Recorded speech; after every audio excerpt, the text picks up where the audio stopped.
So the Falkirk Wheel was built as part of the Millennium Link project, opened in 2002, but since then it's turned into a really popular visitor attraction with our visitor centre behind us. We've got 500,000 visitors a year here, and we just wanted to bring the lighting back into full effect again. Something that was fitting for the destination is an iconic piece of engineering, something that would be dynamic and we could use for a variety of purposes as well, whether that be evening corporate events, whether that's day visitors, or camper vans using the motorhome parking space at the top. So we've a variety of visitors and we want it to be kind of dynamic and flexible. The briefing pack was quite detailed really, but what was very clear from the outset was they wanted the project to have a big impact.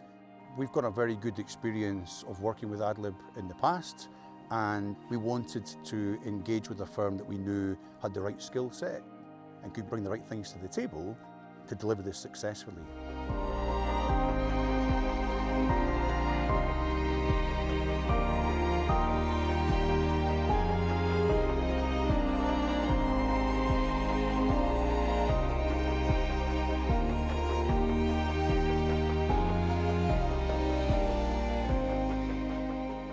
With the Falkirk Wheel, we came to site, we demoed lots of different products, and we worked with the manufacturer to make sure that the product was right, whether they're using internal or external power supplies, the colour of them, because of this quite harsh environment that we have here. All of the fixtures had to be treated with an additional marine coating. And all of these things, we had to work out the timescales that were involved. We had essentially 2 months from arriving on site to completing the project, to the handover, to doing the commissioning and training. The Falkirk Wheel wasn't just a single structure. We had to look at various areas. The tunnel is part of the towpath network along the canal, so it's used extensively during the day as well as in the evening. And so we wanted to make sure that it was well lit, but also dramatic effects were possible and we could have some real interesting experiences. The tunnel's great, so as the boat enters, a cyclist or a pedestrian enters the tunnel, it'll go from standby mode right up to full brightness. And we can program in a variety of scenes for that. So that could be, as the boat moves along, the colour kind of moves along ahead of it. We're planning some Halloween events and Christmas events, so we can light it especially for those as well. The end user, the people at Scottish Canals, have the little touch screen where if there's a corporate event, they can choose the corporate colours through a colour wheel, so that people who are operating the wheel, they don't need to be here. It'll run and do its own thing. So the skippers and the feedback's been amazing. You'll see people come into the tunnel and in their first experience of seeing it, you kind of hear the oohs and the ahs and the gasps of, oh, this is new, this is amazing. So it's been really popular with our visitors.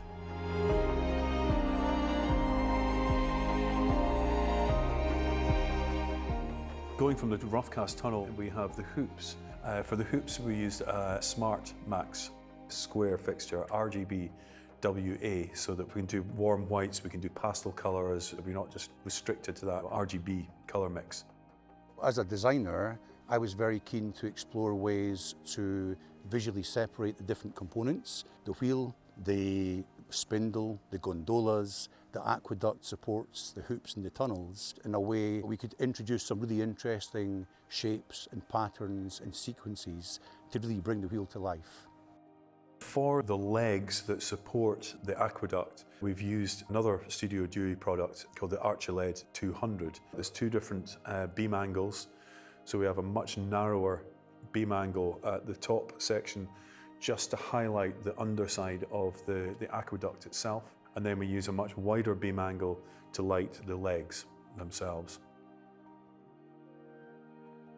Moving down the legs, there's what's called the wheelhouse, which is the main body where all the engineering goes on.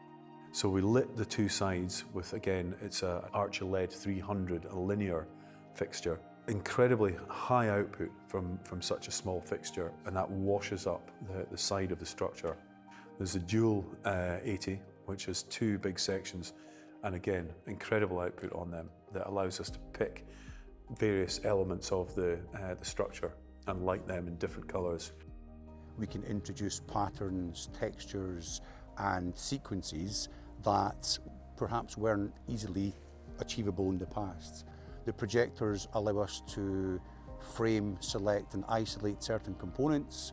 We can introduce static or moving patterns. We can project onto the wheel with the gobos we've put in place.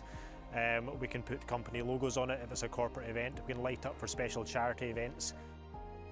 It was very important that the design of the wheel was flexible but also intuitive, and the interface developed by Adlib was a great balance of portability, flexibility and autonomy as well.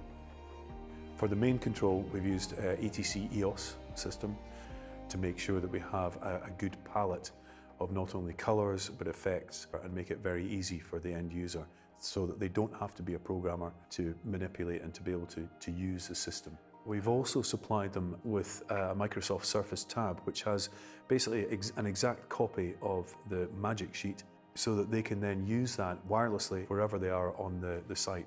The site has excellent Wi-Fi, so they can do it from anywhere within the site. The flexibility throughout from the team has been fantastic. We had lots of challenges. We had COVID obviously as part of the early part of the project.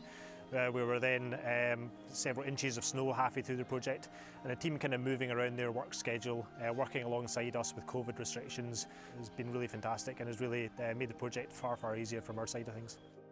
The team themselves love it. They're really pleased with it. They've been on site here. They really like seeing the investment. But our visitors too you just see that reaction every time they see it. You just see them, oh, this is great, and lots of photos on social media. So it's been a really great positive result. The project's had a lot of exposure online and some really good positive feedback, and more recently it won a Build Back Better Awards, and then a couple of weeks after that the Scottish Design Award. So it's great to see the project get that recognition. It was a real team effort. We pulled together to deliver something I think is very special. It was a really great three-way conversation with the lighting designer, Adlib and ourselves, and we've ended up with a fantastic result.